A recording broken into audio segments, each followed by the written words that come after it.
বহরমপুর জলঙ্গি যে রাজ্য সড়ক, সেই রাজ্য সড়কের ইসলামপুর টোল প্লাজা, আর সেই টোল প্লাজাতে আমি উপস্থিত হয়েছি। বহরমপুর জলঙ্গি রাজ্য সড়কের যে ইসলামপুর টোল প্লাজা, সেখানেই কিন্তু ভৈরব যে ব্রিজ, সেই ব্রিজ সংলগ্ন এলাকায় টোল প্লাজা। আজকে আমরা সেই ব্রিজের চিত্র দেখাবো। এখানে আমরা দাঁড়িয়ে রয়েছি। এই ব্রিজ আপনি যদি বহরমপুর থেকে ইসলামপুরের দিকে আসেন তাহলে সাবধান, কিংবা আপনি জলঙ্গি থেকে যদি ইসলামপুর হয়ে বহরমপুর যান তাহলেও সাবধান। আপনি যদি ভারী গাড়িতে করে আসেন বা ভারী গাড়ি সঙ্গে নিয়ে আসেন তবুও সাবধান এই ব্রিজে ওঠার আগে। কেন সাবধান তা দেখাবার চেষ্টা করব যে এই ব্রিজ যে কোনো মুহূর্তে বড়সড় দুর্ঘটনাগ্রস্ত হতে পারে। এই ব্রিজের যে আশঙ্কাজনক অবস্থা রয়েছে, যে দুরবস্থা ব্রিজের, প্রায় দিন মাঝেই কিন্তু ব্রিজের এক অংশ করে ধসে যায়। পিডব্লিউডি আবার রিপেয়ার করে বা সেই ব্রিজ মেরামতির কাজ শুরু করে। প্রায় 3 মাস বন্ধ ছিল এই ব্রিজ মেরামতির কারণে। তারপরেও আবার গত প্রায় 25 থেকে 30 দিন আগে এই এক অংশ ভেঙে পড়েছে।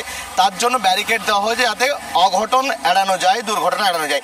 এই যে বাস, অনেক সময় আমরা বলি যে বাস দিয়েছে, কিন্তু এ বাস কাউকে সামাল দিতে পারবে না।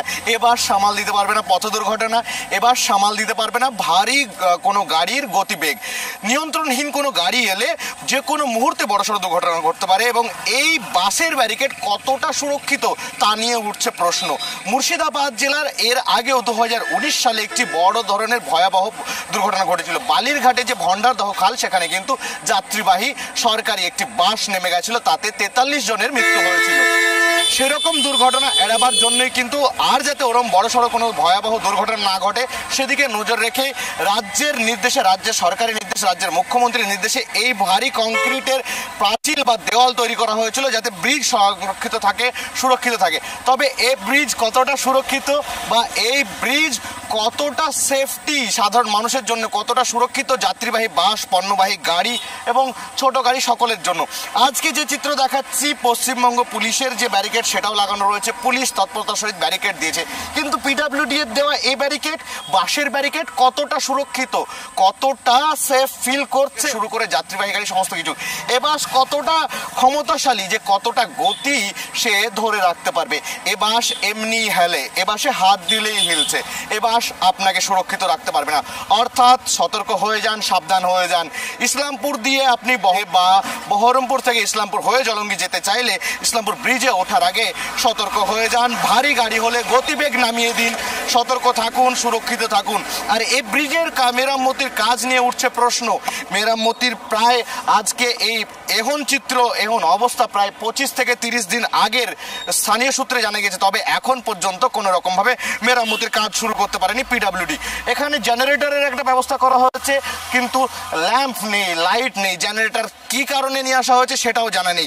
এই যে ব্রিজের চিত্র আমরা দেখাচ্ছি, ব্রিজ ভেঙে পড়ে রয়েছে। আমরা এদিক থেকে এসে সঞ্জুকে বলবো ক্যামেরা পার্সনকে যে দেখাতে, ভরপুর জল রয়েছে এখানে। এবং এই ব্রিজের যে কোনো মুহূর্তে, যে ইসলামপুরের দিক থেকে বহরমপুর ওঠার যে মুখ, সেই মুখ প্রবেশদ্বার ব্রিজের যে ভৈরব নদ বা নদী, সেটা ক্রস করার জন্য যে ব্রিজ রয়েছে, সেই ব্রিজ কতটা আশঙ্কাজনক। আমরা সাধারণ মানুষকে কথা বলার চেষ্টা করবো। আচ্ছা, এই ব্রিজ দিয়ে আপনি প্রত্যেকদিন যাওয়া আসা করেন? হ্যাঁ, করি তো। এই যে মাঝে ভেঙে যায়? হ্যাঁ, আগে রিপেয়ারিং করেছিল, আবার ভেঙে গেল। আচ্ছা, কতদিন থেকে ভাঙা দেখছেন? এটা দেখছি আজকে প্রায় মাস খানিক থেকে। যে কোনো সময় অঘটন ঘটতে পারে? হ্যাঁ, ঘটতে পারে, যে কোনো সময়তে ঘটতে পারে। সব সময় প্রচুর যাত্রীর চলাফেরা। মনে আছে বালিরঘাটের বাস অ্যাক্সিডেন্ট? হ্যাঁ, মনে আছে। ইসলামপুরে এরকম হোক তা কেউ চাইছে না, কেউই চাইবে না। তাহলে কি করা উচিত? এটা খুব তাড়াতাড়ি ট্রিটমেন্ট, তাড়াতাড়ি এটা ব্যবস্থা নেওয়া ভালো সরকারের। মেরামত করা উচিত। আপনার বাড়ি কোথায়? আমার বাড়ি ইসলামপুর বাজারে। ইসলামপুর বাজারে।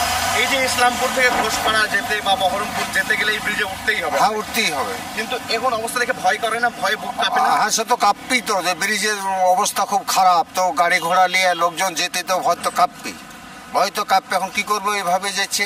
সরকারের কোনো কাজের ওপর কোনো চাহিদা নাই, কাজের ওপর কোনো কাজ তাড়াতাড়ি করে না। এই তো ভেঙে চড়ে পড়ে রেখেছে, কি করে কাজ করবে মিস্ত্রিরা? কোনো যন্ত্রপাতি নাই, কি করে মিস্ত্রিরা কাজ করবে? এই বাস দিয়ে ঘিরে রেখেছে, বাস কি গাড়ি আটকাতে পারবে? না, কোনো সময়তে পারবে না। যে কোনো সময় দুর্ঘটনা ঘটতেই পারে, যে কোনো সময় দুর্ঘটনা ঘটতে পারে। সরকারের কাছে কি আবেদন করবেন আপনি? সরকারের কাছে আবেদন, তাড়াতাড়ি ব্রিজটা যেন ঠিক করা হয়, এটি আবেদন করবো। আপনার নাম? আমার নাম হলো কুদ্দুস। কুদ্দুস শেখ। ধন্যবাদ। বিষয় যেটা হচ্ছে যে এই ভৈরব নদী বা নদ বলে অনেকে বা নদী বলে অনেকে, Bhairab toll plaza, Islampur toll plaza, তার এক প্রান্তে রয়েছে বহরমপুর সদর শহর, মুর্শিদাবাদ জেলার প্রাণকেন্দ্র শহর বহরমপুর। বহরমপুরের যে সংযোগস্থল বহরমপুর এবং জলঙ্গি ডোমকলের সংযোগস্থল এই একমাত্র ব্রিজ, আর তার এখন চিত্র প্রশ্নের মুখে ফেলেছে প্রশাসনকে। একদিকে বহরমপুর বিডিও অফিস অর্থাৎ বহরমপুর এসডিও অফিস এবং অপরদিকে কিন্তু রানীনগর 1 ব্লক সমষ্টি উন্নয়ন আধিকারিককরণ বা রানীনগর 1 বিডিও অফিস। রানীনগর 1 আসতে গেলে আপনাকে আসতে হবে এই ব্রিজ ক্রস করে, আসতে গেলে ইসলামপুর, আসতে গেলে ডোমকল, জলঙ্গি, সাগরপাড়া থেকে শুরু করে রানীনগর সমস্ত জায়গাতে আসতে গেলে এই ব্রিজ ক্রস করতে হবে। অথবা এই দিক থেকে যদি বহরমপুর যাওয়ার কারো কোনো কাজ থাকে বা তাগি থাকে, তাকেও কিন্তু এই ব্রিজ ক্রস করতে হবে। এই ব্রিজ কতটা সুরক্ষিত তা নিয়ে উঠছে প্রশ্ন। মুর্শিদাবাদ জেলার ইসলামপুর থেকে ক্যামেরায় রাকেশ ও সঞ্জু খানের সঙ্গে রফিকুল ইসলাম, টিভিএন।